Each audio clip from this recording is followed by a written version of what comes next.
เอาลุงเอานี่มาฝากเอาบางไม้เด้อเอามักชูรี่ใจเด้อมักชูรี่มีอยู่จังหน่วยอะไรพี่น้องซื้อมาโลนึงเดี๋ยวตอนนี้ไผจะอยู่เฮือนหลังนี้นะพัวแล้วพัวกับลูกบ่ลูกอยู่น้ำลาวแล้วลูกนั่นคือยกย้ายไปพุ่นหมดเลยลูกอันที่เฮาเห็นตอนนี้น่ะพัวอยู่นี่บ่พัวอยู่นี่ติดกันตลอดโอ้บ่ได้เด้นี่เจ้าบ่เฮ็ดเด้อแบบนี้เด้อบ่ให้เอาตัวอย่างเด้แบบนี้จะไปเฮ็ดได้ถ้าเฮ็ดถ้าเป็นหยังมานี่เฮือนหลังนี้บ่เชิงยึดเด้อได้แต่เฮ็ดไปคือแบบชั้นเด้อบ่เชิงบ่ได้มอบให้ไผได้บ่เชิงจะยึดไว้เลยแบบเฮาอดทน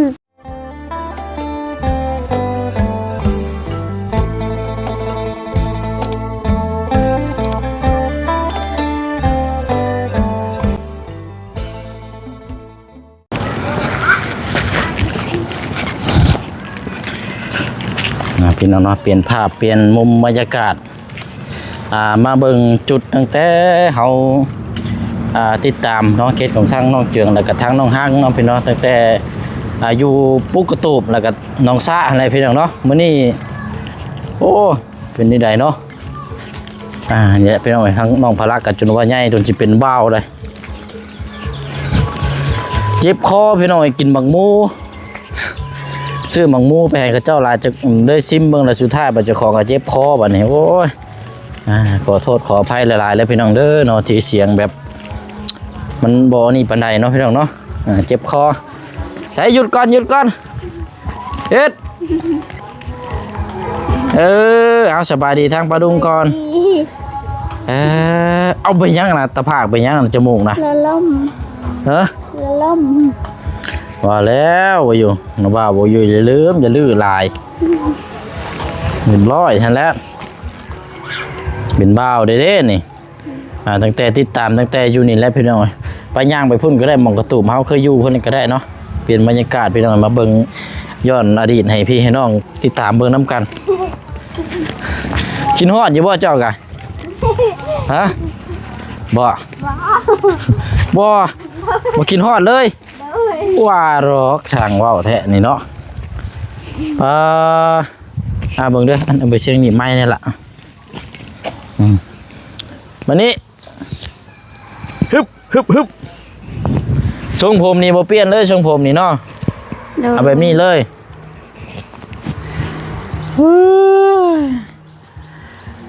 ไปย่างข้ามไปพุ่นก่อนก็ได้พี่น้อยเนาะพาพี่พาน้องมาเบิ่งคันสิว่าก็ย้อนอดีตแล้วก็นี่แหละพี่น้องก่อนเฮาจะได้ที่ดินที่ทางปลูกสร้างเนาะหม่องที่ส้นที่เซาใหม่เนาะนี่ก็มาเบิ่งย้อนอดีตตอนนี้ก็เบิ่งพี่น้องมีการเปลี่ยนแปลงหลายสิ่งหลายอย่างของปลูกของพังจักแม่นหยังแม่นยาเนาะพี่น้องเนาะเดี๋ยวไปเบิ่งนํกันเนาะโอ้ตกห้องห้วยนี่บ่แห้งได้นี่พี่น้องเนาะกราบทักทายสบายดีและสวัสดีพ่อแม่พี่น้องเบิดสุขคนได้พี่น้องเด้อเนาะที่ติดตามแล้วก็รับชมแล้วก็เป็นกำลังใจให้ตลอดมานะพี่น้องเนาะกินหมักหมูพี่น้องเนาะชิมหมักหมูเพราะว่าบ่เชียงเข้าไปบ้านน้องแต่งจริงอะไรพี่น้องเนาะแล้วก็ทั้ง3พี่น้องอะไรก็มาชิมแล้วก็เรียบร้อยเลยพี่น้องโอ้ยเนาะหมูนี่กินเจ็บคอแบบนี้นี่ก็บ่ปานใดได้พี่น้องเนาะเสียงก็ได้บ่คักปานใดเนาะเอาเดี๋ยวมาเบิ่งน้ำกันพี่น้องโอ้ยถือว่ามีการเปลี่ยนแปลงหลายสิ่งหลายอย่างเนาะแต่ก่อนนี่ก็นี่แหละพี่น้องปลูกกระตูบภายในประมาณ2 เดือนบ่ล่ะที่โยกย้ายไปพุ่นฮอดบ่2 เดือนฮอดได้เนาะแล้วก็บ่ได้เข้ามาเยี่ยมยามถ่ายทำให้พี่น้องเบิ่งน้ำกันเลยพี่น้องตอนแรกๆเขาคิดว่าถ้าบ่มีที่ดินที่ทางเลยเขาสิปักหลักปักฐานอยู่นี่ก่อนแต่ว่าตอนนี้ก็นี่แหละเนาะมีที่ดินที่ทางครอบครัวก็ถือว่าระดับหนึ่งแล้วพี่น้องเนาะเนาะนี่เป็นนี่ไรนี่เขาเจ้าปลูกยังอันนี้นะปลูกมักชะลีมักชะลีบ่คือมักสลอยมักชะลีเพิ่งไปหน่อยเนาะพอปิดหรือบ่นี่นะโอ้ยไปปลูกนี่น่ะล่ะเนาะอันนี้ ชวนเอาให้ชวนเอาทางอาเจือง เป็นอันญาติทางพี่น้องบ่ ดู ม อันนี้ของแม่เพื่อนนั่น โดยตอนนี้นี่คือบ่ได้มีไผมาปลุกอยู่นี่เลยตอนนี้เนาะ ดู โอ้แต่ว่าถ้ายกตัวอย่างถ้าว่ากระตุบตัวนี้ถ้าเฮาบ่มากออกไปนี่จังไดก็มีคนมาอยู่ได้นี่เนาะ ดูนี่แหละ เจ๊ว่าน้ำหนองคือว่าบกมายังคือเก่าอยู่ ยัง เนาะ ดู โอ้ปลาเบิ่งพี่น้องไอ้บ่อนแตกต่ำๆอยู่ไปเอาเฮมาว่านจะไปยังอันนี้โน่ ดู เฮอาเจืองอยู่ใช่น่ะ ที่กระตออยู่พุ่น เตะตะก้อออกกำลังกายบ่ ดู เอากับบตีน้องเพิ่นพี่น้องนานๆทีออกกำลังกายเนาะดินกับหมู่คู่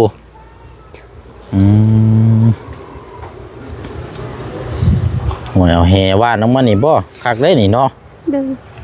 เอ้ยอันนี้ล่มอยู่ใช้อันนี้น่ะตะผากอัน ลมอยู่เพื่อน ระวังเอ้ยเนาะ ดู จมูกบีกเด้อนี่เนาะมันใหญ่มากมันสิได้เชิมจมูกได้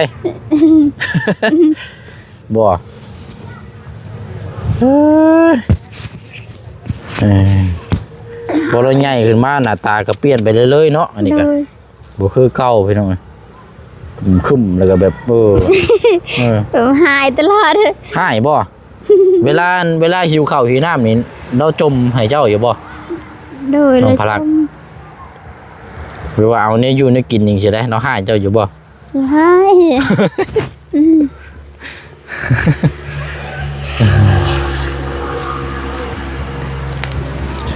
นี่เอาลุงเอานี่มาฝากเอาบางไม้เด้อเอามักชูรี่ ใจเด้อ มักชูรี่มีอยู่ ใจ จังหน่วยอะไรพี่น้องซื้อมา ใจ โลนึงแล้วก็เมื่อปาดให้ลูกกินเนาะ ดู เอาก็ตอนที่แรกอ่ะเจ้ามาดินอยู่นี่ใช่บ่ เฮาไปเอาเจืองเอาพลักนะ เออ เฮาจากหนึ่งข้าว อืมก็เลยว่าสิเอาอันพลักนี่ไปให้ทั้งไอ้เจืองก้อน ดู บัดเจ้าสิมื้อหนึ่งเขา ดู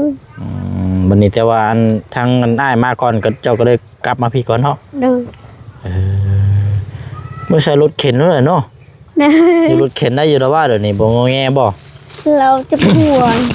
เก็บหัว ดูเป็นไข้ จังหวะแท้มีโอ้ขิงห่อนเลยนี่เนาะ เดี๋ยวเราไปอยู่ อันตรายเลยนี่มีแต่หาซื้อยาซื้อหยังไม่ให้ลูกกินได้ ดู เนาะเอาอะไรพี่น้อยเนาะก่อนอื่นกะสิ่งที่เฮาเคยมาอัปเดตแล้วก็เคยปัจจุบันที่ผ่านมานี่ก็ดีแหละพี่เนาะเป็นหยังจังได้โยกย้ายไปพุ่นก็เพราะว่านี่แหละพี่น้อยเกิดจากศรัทธาทั้งผู้ใหญ่ใจบุญที่เลยมองเห็นเนาะหลายๆท่านหลายครอบครัวสุขช่องทางที่สมทบช่วยกันตอนนั้นก็เลยโยกย้ายไปอยู่พุ่นแต่บ่มีนี่จังไดน้องเพิ่นก็อยู่นี่แล้วพี่น้อยเนาะ ได้ เพราะว่าหนึ่งมานี่คือฮู้กันนั่นแหละถ้าว่าสิอยู่เฮือนใหญ่นี่ก็นี่ดูบ่ได้อยู่แล้วเนาะ ดู เพราะว่าอคติกับทางเมย่าพี่น้องทางเมย่าอคตินำเนาะการกินการอยู่มันก็หลายสิ่งหลายอย่างเนาะคันสิเว้าก็ก็เลยทำให้พี่ให้น้องเห็นความสนใจ อยากให้เท่าน้องเพิ่น เอ้ยเฮาแม่นางเอิงน่ะ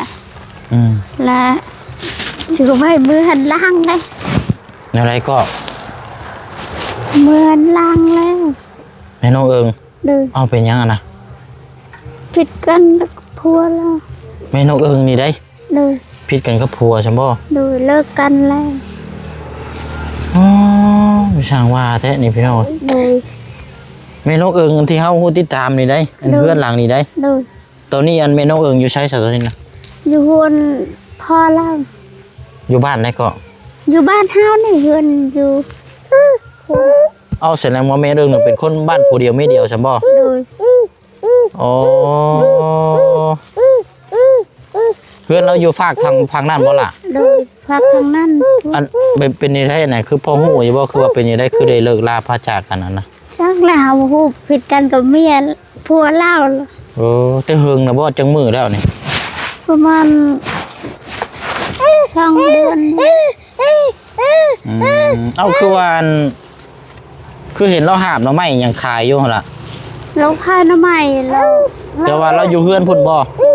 ถ้าแม่น้องเอิงนะเราบ่นอนอยู่นี้เนาะ ดู เอาไปย่างลงไปพุ่นก็ได้ปะ รู้สึกว่าทั้งน้องพลักสีห้อนแพงนะเป็นไงอ่ะเบิ่งเด้อคอยได้ว้าวว่าแท้นี่เนาะ เลยมีแต่ ฮึบตอนนี้ไผจะอยู่เฮือนหลังนี้นะ พัวเรา พวกกับลูกบ่ บ่ลูกอยู่น้ำลาวแล้ว ลูกนั่นคือยกย้ายไปพุ่นหมดเลย เลย อันที่เฮาเห็นตอนนี้น่ะผัวอยู่นี่บ่ พัวอยู่นี่ อ๋อนี่ไปสั่งว่าสั่งนั่นแท้นี่ไปน้องเลย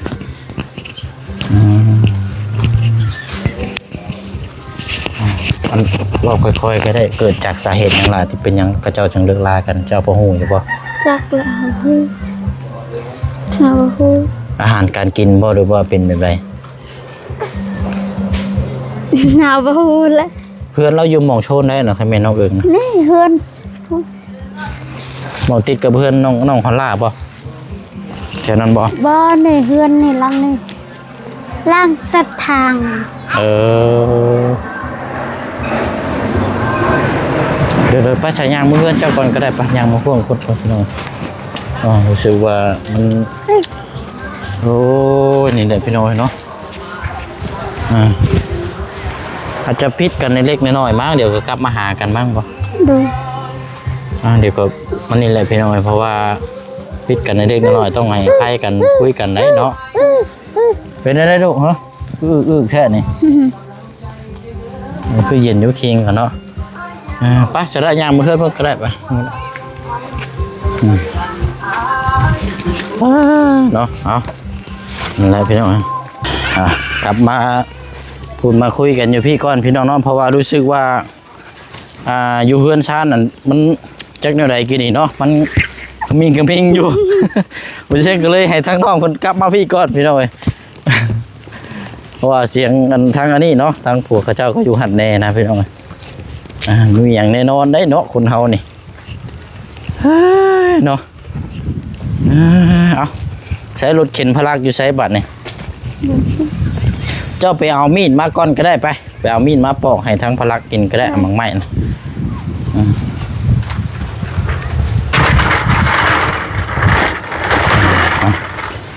ไปเอามีดมาก่อนให้ปอกให้ลูกนะให้เรากินอย่างอาจจะทำ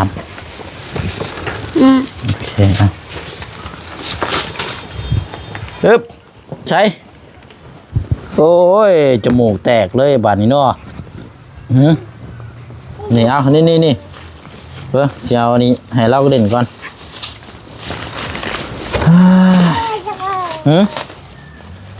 น้ำเบิ่งเด้อ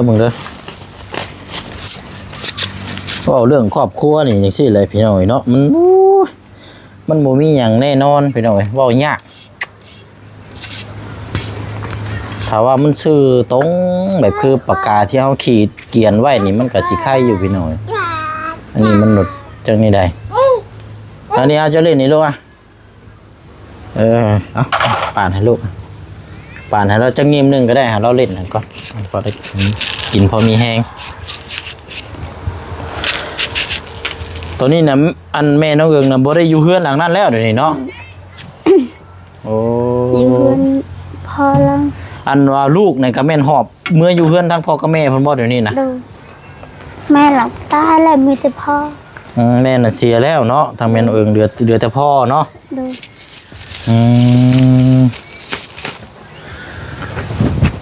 แบบอยู่เฮือนจิ๋วเฮือนตัดแบบผิดกันตลอดทั้งบ่เลยผิดกันตลอดโอ้บ่ได้เด้นี่เจ้าบ่เฮ็ดเด้อแบบนี้เด้อบ่ให้เอาตัวอย่างเด้แบบนี้จะไปเฮ็ดได้ถ้าเป็นหยังมานี่เฮือนหลังนี้บ่เชียงยึดเด้อได้แต่เฮ็ดไปคือแบบชั้นเด้อบ่เชียงบ่ได้มอบให้ไผได้บ่เชียงจะยึดไว้เลยแบบเฮาอดทนแต่ตอนเฮาอยู่กับโตบนั่นน่ะเฮาผิดกันตลอดกับไผน่ะกับเชื่องมันไปแบบเราทำไมเราเอานั่นเราก็บ่ช่วงเวลานั้นเข้าใจอยู่เพราะว่าเจ้ากับแม่ย่าน่ะก็อาจจะติดกันนิดนึงเนาะกันเฮาอยู่กับโตบนั่นก็เฮาเมื่อแล้วก็เข้าใจเจ้าอยู่เพราะว่าเป็นหยังเจ้าจึงหอบลูกเมื่อก็คือเกิดจากจังซี่แหละเพราะว่า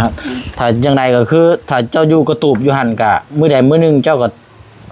มันอยู่ใกล้กันเด้จะอยู่บ่ได้หรอก ดูอยู่บ้าน แล้วชุมไม้แล้วก็ทีมงานแล้วก็ทางผู้ใหญ่จึงตัดสินใจและหาแนวทางออกจังมาโยกย้ายมาอยู่นี้ คันเฮาอยู่นั่นล่ะมีเฮือนมีหยังล่ะเฮาก็เฮาคิดในใจเฮาก็บ่อยู่ดอก เพราะว่าหนึ่งมานี่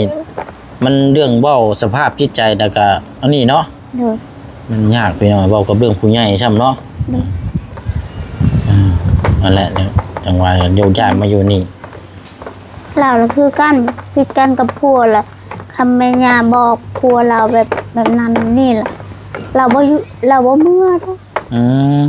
แสดงว่าอคตินี่คือทั้งแม่น้องเอิงนี่เกี่ยวกับทั้งอันนี้นำบ่แบบนี้นะแบบไรนี่นะพอจะฮู้พอคร่าว ผิด ๆ กับผัวและหมอแบบทางแม่ย่าแบบเราบ่ได้บอกช้อนลูกล่ะ แบบลูกบ่มีเขาวกินละหายเมียวเมียหาจะใช้ บ่มีน้องเอิงนี่บ่เชิงยอมรับได้แต่ว่าบ่ได้ถ่ายทำว่าเรานี่เป็นคนขยันหาบเราไม่คายนี่โอ้เอาเป็นเอาตายเด้อได้แต่ว่าบางเทื่อบ่เชิงนี่บ่ก็สนับสนุนตลอดแต่ว่าหากบางเทื่อก็บ่ได้สนับสนุนมันก็เป็นจังหวะเวลาที่เฮาอย่างอันนี้เนาะ แต่เราหาหน่อไม้คันบ่มีหาหน่อไม้ก็อึ้นแหละเขาแบบมีแต่ผู้หญิงหาเงิน ผู้ชายบ่ได้หาเงินเลย กินข้าวมีแต่นอนแหละ มันยังคือว่าเป็นเท่านี้อันนี้พี่น้องเนาะไปนั่นแหละพี่น้องคันบ่ได้ย่างไปพุ่นนี่ก็บ่ฮู้อีกเด้อันนี้ก็ เด้อ เนาะว่าแม่น้องเอิงนี่บ่เชียงนี่เคยซอยอยู่เบื้องต้นแล้วก็เป็นน้ำหมอกน้ำไม้ก็ซอยลายเด้บ่ถึงว่าก็ว่าบ่ได้ว่าปะแบบว่าเบิ่งผ่านได้นี่นะแต่ก็เลยอยากติดตามก็เลยถามคร่าวๆนะเพราะว่าเห็นเราไปปอกน้ำไม้ตอนอยู่ในห้วยเห็นเห็นบ่ เด้อ บ่เชียงก็ติดตามตอนนั้นนะตอนนี้น่ะเราอยู่เฮือนพอกับเฮือนอันพ่อแม่เราแล้วตอนนี้เนาะ โอ้ย เออ แบบเอื้อยเราไปเอาผัวแล้วเราก็อยู่เฮือนเอื้อยเราตอนเป็นแม่ห้างตอนนั้น ตัวนี้เราอยู่เฮือนอยู่บ่ล่ะ จักแหละหาบ่ แต่ว่าโชลานี่อยู่เฮือนอยู่บ่ เราอยู่เฮือน เบิ่งก่อนสับพี่น้องเดี๋ยวจบเจ้านี่แล้วก็น่าก็สิไปพ่วงไปถามเบิ่งก่อนเนาะแต่ว่าจังซี่แหละเรื่องราวจังซี่แหละคือบ่อยากให้มันมีที่สุดเลยคือว่าเพราะว่าเฮือนทางน้องแม่น้องเอิงนี่ก็เป็นที่ผู้ใหญ่ช่วยเหลือ ดู แล้วเฮือนน่ะแม่นเบิดหลังเลยเด้นั่นน่ะ ดู ก็บ่อยากให้อคตินี่ก็บ่อยากให้มันมีบ่อยากให้มันมีก็คือหนึ่งมาก็เป็นทางเจ้ากับทางอาเจืองนี่แหละ ดู ก็ว่าเป็นอย่างมานี่ถ้าว่าเป็นอย่างมาปุ๊บว่านี่อ้ายขอยึดก็ได้บ่อ้ายเฮือนชานี่เด้อห้ามผิดกันได้บ่ให้อยู่ด้วยได้เฮือนดังนี้อ้ายสิมาอยู่นอนอยู่นี่ยังบ่มีเฮือนเช่าพักอยู่นี่พี่น้องห้องเช่านี่ก็ยังนั่นอยู่นี่เพราะว่าเฮือนทางลุงนี่ก็มันหลายคนพุ่นละจักได้เด้นี่โอ้ยมาอยู่นี่บ่แล้วอย่าพิจเถียงกันเด้อนี่เบิ่งทั้งนี้แล้วนี่คนในท้องอีกแน่เนาะพี่น้องอันว่าเราเมื่อคืนตั้งแต่แยกกันนั่นจักได้แต่หึงนะบ่ทำแม่น้องเอิง แต่เฮิงเลยช่องเดือน 2 เดือนพุ่น ช่องเดือน ห้องนี้บ่เชียงบ่ได้ฮู้แล้วนี่เจ้าก็บ่ได้ว่าเล่าให้ฟังเนาะ แต่ตอนน้องเฮาอยู่นี่เราแต่ตอนนางเชียง แต่น้องเชียงเจ้าอันเอาพลักอยู่นี่บ่ ดู แล้วก็บ่ได้ตั้งแต่พุ่นเลยเนาะ ดู โอ้ตอนนี้ในเฮือนหลังนั้นก็คือผัวนอนอยู่ผู้เดียวซั่นบ่ ดูนั่นอยู่คนเดียว มันยังอันนี้เนาะ จัก พี่น้อยเนาะนี่แหละย่านก็คือย่านแบบนี้แหละพี่น้อยเพราะว่าที่เฮาติดตามมาก็ย่านบางทีละย่านคือว่าเวลาสร้างปลูกสร้างให้ละย่านครอบครัวแตกแยกกันน่ะสิมีปัญหาแล้วมันยาก มันบ่อยากเมื่อแหละผู้ชายแหละจัง แต่ว่าอันนี้เนี่ยคือทางอันปู่ตัดสินใจนี่คือทางแม่น้องเอิงมื้อเองบ่หรือว่าผัวเราไล่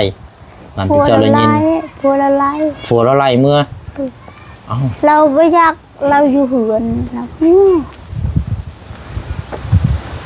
อ้าว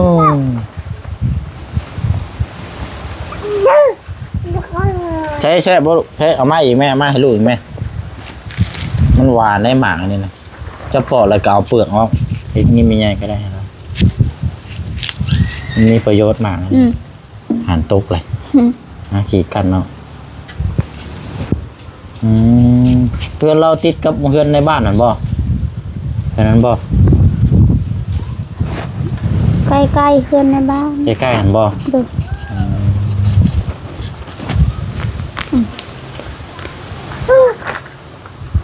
โอ้แสดงว่านี่ก็เจ้านี่ชอบมีปัญหาแต่ใดมากอยู่แล้วนี่เนาะ ดู เพราะว่าก่อนหน้านี้บ่เสียงตั้งแต่เริ่มต้นแต่ติดตามเคสของทางน้องห้างแรกๆรายการเบิ่งผาเฮือนผาชานคือเจ้าเนาะแตก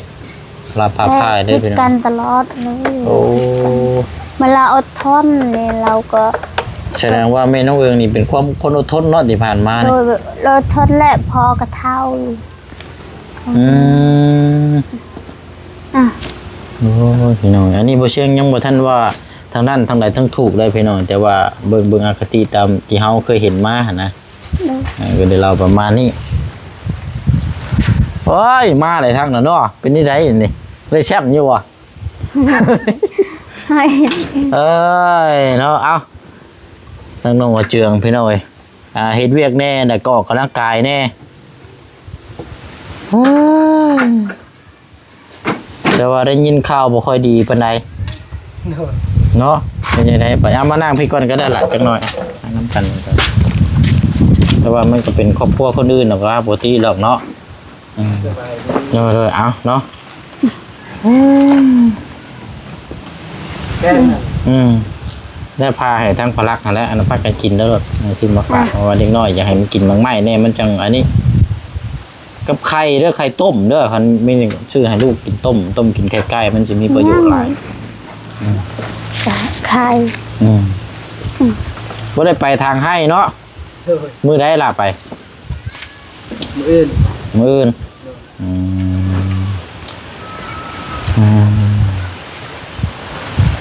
ก็ได้ยินเนี่ยแหละย่างไปเบิ่งหม่องที่ว่าหม่องที่ส้นที่เศร้าหม่องกระตูบอยู่ห้องหลังซาพุ่นแล้วแหละเขาพอดีได้ยินข่าวว่าทาง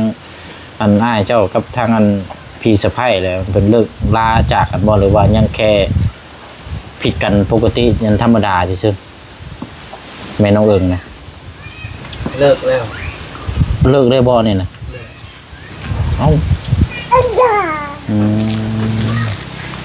คุยกันกับเฒ่าแก่อย่างเรียบร้อยแล้วบ่คือว่าเลิกนี่นะแบบได้นี่นะปะห้างกันเรียบร้อยเลย โดยมันจักน้ำขาวจักเป็ดเนี่ย แต่ว่าเรื่องราวนี่เจ้าอาจจะบ่เคยฮู้ดอกเนาะเพราะว่าช่วงนี้เนี่ยคือที่ผ่านมานี่มีแต่ว่าไอ้กระซับเรื่องเงินชาติเนาะมีแต่อย่างนี้แต่ว่านั่นปะกันเลิกลากันเนี่ยสมบ่ โดย เออโอ้ยบ่เอาได้หลายแบบนั้นเด้อ ไอ้ว่ากำลังห้างอยู่ได้เห็นถ้าว่าเป็นอย่างเช่นเฮือนอย่างนี้อายุดเด้อ โดย ยังบ่มีเฮือนเช่าอยู่ บ่มีอย่างนั้นคือเป็นอย่างจังหวะจังซั่นบ่อยากให้มันเป็นแบบนั้นเด้อล่ะเด้อ โดย แต่ว่าอาจสิไปติดตามบ่อยู่เป็นสาเหตุแบบหยังอะนะก็เป็นอย่างสงสารเด็กน้อยลูกเรายังน้อยๆอยู่ ลูกก็อยู่น้ำแม่น อยู่นำแม่แต่ว่าหากแม่น้องเอิงนี่เห็นนับไปหาหน่อไม้คายตลอดได้ ย่างข้างทางนี่ตากแดดตากลมจนว่าบางเทื่อก็จนสิเป็นลม โดย บ่ได้ที่แล้วแหละน่ะเรา ลูก ข ค้า ยัน ทำไมใคร อืม ชื่อเขาเป็นอ้าว แต่ว่านี่น่ะเลิกกันจริงแท้มันบ่ล่ะ โดย ประมาณจักเดือนก่อนจะ จัก บ้านอยู่บ้านชายใช่บ้านชายช่องเนื้อ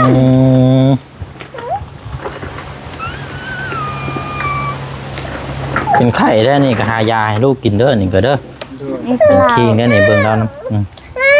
ได้เนาะสั่งว่าแท้นี่ไปเลย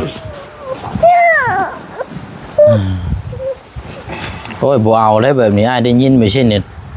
บ่คักมาได้แบบนี้หักแพงกันได้หลาย โดย เป็นอย่างอ้ายทุ่มเททุกสิ่งทุกอย่างนี่ครับผู้ใหญ่เพิ่นซ้อนี่ก็คือจังซี่แหละอยากให้มีครอบครัวนั่นอยู่ดีกินดี มีอย่างมีกินเกลือก็กินเกลือแค่ว่าเอ้าเขาขอแต่อย่างเดียวคือห้ามพิษห้ามเทียงกัน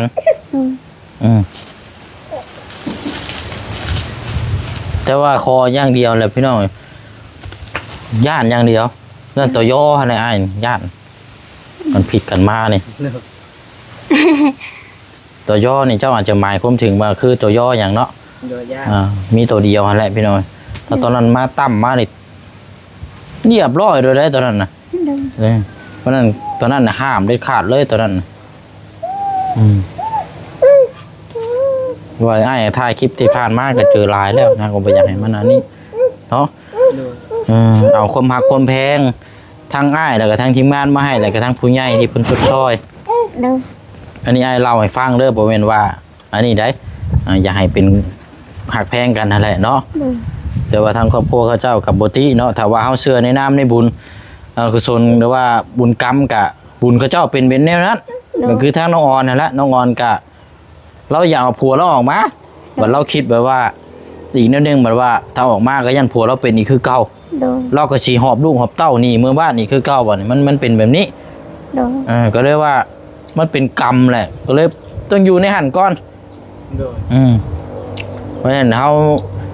ถือบุญกุศลมาแหละเฮาเสริมบารมีไปนํเสริมแบบใดเสริมก็คือรักษาความดีนั่นแหละ โดย รักษาความดีคอยเว้าคอยจากันเสริมบารมีกันมีหยังคอยเว้าคอยจาห้ามไปพังคนอื่นหลายคนอื่นนั่นสิมาแย่ๆแล้วสุดท้ายน่ะครอบครัวน่ะแตกแยก โดยแบบเราบ่ได้ดึงแล้ว เออ ให้เฮากินแล้ว โอ้ยเนาะพี่น้องตอนนี้น่ะเราอยู่พุทธเดี๋ยวนี้เนาะมีเพื่อนเนาะแม่น้องเอิงเนาะ โดย โอ้บ่แม่นเราพี่น้องทางแม่น้องเอิงนี่ก็บ่เชียงเคยถามอยู่แล้วก็สงสารแล้วแล้วก็ทางลูกน้อยนั่นแหละแต่ว่าทางผู้เป็นพ่ายทั้งผัวนี่บ่เชียงบ่ฮู้นับอันนี้น่ะเพราะว่าเฮาบ่เคยสัมภาษณ์จักเทื่อแต่ว่าทางผู้เป็นแม่ผู้นั้นบ่เชียงเคยซอยเดือมึงต้นกันอันนี้ได้คือเนี่ยอยู่ในกิน ทาง ให้ เบาเหล่าช่อยแล้ว อืม เขา ข้าวบ่จานลาวก็เคยเอาข้าวให้อยู่เนาะ โดย อืมอืมจำไว้เด้อเจืองเด้อไว้นายบ่ดิ้นเด้ ห้ามเด้อ้ายมาเยี่ยมมายามนี่ให้เอ้าอ้ายเด้อกินข้าวกินน้ำมีหยังฝากของต้นนี่ปลูกฟังมาโลดเด้อให้มันเป็นแบบนั้นซะ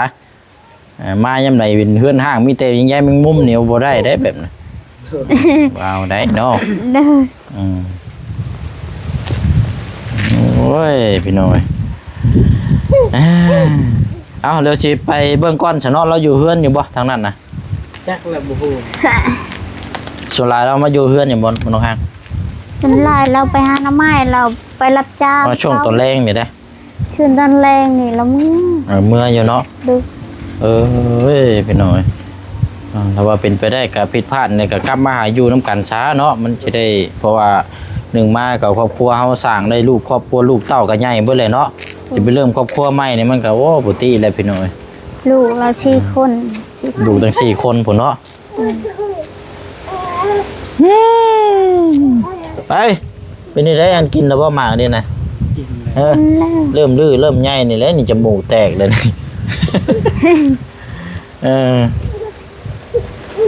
อันนี้แหละพี่น้องเนาะเอ้ยชีวิตเนาะไปฉันเนาะมีแต่ว่าเดี๋ยวเราจะไปเบิ่งทางด้านก่อนเนาะไปเบิ่งกำลังใจทางด้านก่อนพี่น้อยบ่แม่นว่าอย่างนั้นหรอกแต่ว่าเพราะว่าเฮาเคยถามน่ะเคยพูดคุยนํกันจักอยู่เฮือนในชาติหรือว่าบ่ฮู้ได้นี่ก็เนาะติดตามไปนํกันอันนี้ก็เอาหาหนึ่งข้าวหนึ่งน้ำทางน้องห้างกันเนาะ โดย เอ้ยเอาอยู่ดีมีแห้ง โดยสบายดี โอ้ยโดยเอาไปนั่นแหละพี่น้องถ้ามาเจืองกับช่วงนี้กับทว่านั่นกับพักแน่ก็ได้เพอไปยังพักจนไปยังทว่านั่นร่างกายเจ้าแล้วบางเรือมันตกปุมาบ่เรียนมันล่มเลยเลยได้ว่าสิไปทางให้มื้อนี้ว่ายังบ่มีเงินไปอันนั้นไปแสดง ไปอันนั้นเลยแกเวียดเป็นสิโท ไปยังเกาะมันเจ้าไปเวียดนั่นบ่แล้วมื้อเช้านี่บ่เสด็จเวียด ไปอันนั้นคันเวียดอยากไปแสดงเฮาเจอเฮาแก้ล่ะจักมันยังครับ แบบจ้างบ่ แม่ โอ้เอาก็ถือว่าเป็นผลดีเนาะ เฮาบู้เราว่าเราไปเสร็จเฮาจะไปแสดงเฮาก็บู้ ม เอาโอเคได้ใช้เด้อล่ะเด้อ โดย มึงแย่งกันเดี๋ยวสิไปเบิ่งทางนั้นก่อนเนาะ โดย อยู่ดีไม่แห้งสบายดีเนาะ บายดี มีแต่หมักไหม้และอันนั้นป้อนลูกอันนี้ป้อนให้เรากินน้ำแน่มันมีวิตามินหลายก็ว่าเป็นไข้ก็หายาอย่างให้ลูกกินแต่ว่ามื้อเจ้าน่ะไปเฮ็ดเวียกเนาะ โดย เพราะว่ามื้อนี้อ้ายก็สิเดินทางกลับมื้อบ้านก่อนวันประมาณบ่ายโมงแล้ววันที่28เดินทางแล้วก็ถ้าว่าเป็นไปได้ก็วันที่1 โดย 9 โมงเช้าถึง 10 โมงเนี่ยไปร่วมงานกับมาอยู่หน้าประตูโคงวัดที่เฮาไปมื้อนั้นน่ะเด้อเพราะว่าอ้ายเจ้าภาพมีทางเอ้ยที่เพิ่นซอยหัวซุมเจ้านี่แหละถ้าเป็นไปได้ก็อยากให้ไปร่วมนํแต่ว่าทั้งน้องห้างบ่ว่างก็บ่เป็นหยังทางเจียงก็ได้ โดย ไปร่วมเพราะว่ามันเป็นอันนี้งานใหญ่งานถวายกองเพลตีกองนะเพราะว่าทางเอ้ยเป็นเจ้าภาพแล้วทางเอ้ยเพิ่นก็มีส่วนร่วมกับทางครอบครัวเจ้าเด้ โดย นั่นแหละก็ถ้าว่างเนี่ยก็จังมันจะเป็นผลดีสำหรับทางเจ้าเนาะ โดย ประมาณ9 โมงถึง 10 โมงเริ่มแห่ขบวนวันที่1เข้าวัดนั่นแหละเราจะมีกองผ้าป่านํ โดย ทีมงานนั่นแหละอะไรนี่ก็ฝากทั้งน้องๆหนูๆน้ำพี่น้อยเนาะเอ้ยเอาหักแพงกันไหนเด้อ โดย โอ้ยเอาสบายดีก่อนเนาะ โดยสบาย เอาไปเนาะหา1ข้าว1น้ำเพราะว่าสิไปพุ่นอีกก่อนพี่น้อยโอเคแล้วนี่กันได้แล้วนี่กันมีแต่ตัวนี้แล้วนี่เจ้าหาทางปิดกั้นน้ำตัวนี้ ตันไม่เพราะว่าเนี่ยมาช็อตเนาะพี่น้องเอ้ยพอหนึ่งชิ้นเลยย่านสะเทือนอะไรพี่น้องเนาะวงการกันสิเว้ากันเพราะว่าเฮาก็เคยพบเจอมาแล้วแต่ว่าหากเฮามันเป็นเคสที่เฮาบ่เคยอันนี้เนาะแต่ว่าเว้าถึงนะพี่น้องเนาะบ่อยากให้มีเป็นอย่างบ่เชิงจังเว้ารัดแบบนี้เพราะว่าเว้ารัดตัดไว้ได้ดีกว่านะพี่น้องเนาะเอาอันนี้ก็เฮ็ดจังไดพี่น้องถ้าบ่อยากสะดวกสบายถ้าว่าอยากทุกข์อยากยากคือเก่าก็แม่นกลับไปคือเก่าได้เฮ็ดจังไดเนาะเฮาก็มีแต่สู้ต่อไปเนาะคือบ่เช่นก็มีแต่สู้เพื่อยังสู้ผู้ลูกผู้ครัวทางครอบครัวอยู่บ้านเพราะว่าห่างมานี่คือเบิ่งพี่น้องมาตั้งแต่หลายมื้อหลายวันเลยตัวนี้แม่น้องเปียวก็จนว่าโอ้ยตัวนี้กลายเป็นแม่เลี้ยงเดี่ยวแล้วว่าซั่นเพราะว่าบ่ได้คอยอยู่ในบ้านนั่นแหละพี่น้อยเนาะก็ดิ้นรนก็เพื่อหยังก็เพื่อในครอบครัวแล้วก็ทุกสิ่งทุกอย่างที่เฮาอยากให้ครอบครัวน่ะอยู่ดีกินดีซัพพอร์ตนั่นแหละพี่น้องเนาะเพื่อเป็นกำลังใจให้ครอบครัวให้คิดมุมนี้นำพี่น้องเนาะทุกกำลังใจนั่นแหละพี่น้องไปเนาะลาพี่ลาน้องไปก่อนนะพี่น้องเด้อเนาะพบเจอกันในคลิปหน้าเนาะเดี๋ยวสิไปเบิ่งก่อนเนาะทางแม่น้องเอิงเป็นจังไดพี่น้องเนาะไปติดตามเบิ่งน้ำกันอีกต่อไปเนาะพี่น้องเนาะคลิปนี้ลาพี่ลาน้องไปก่อนบ๊ายบายเด้อพี่น้องเด้อเนาะสบายดี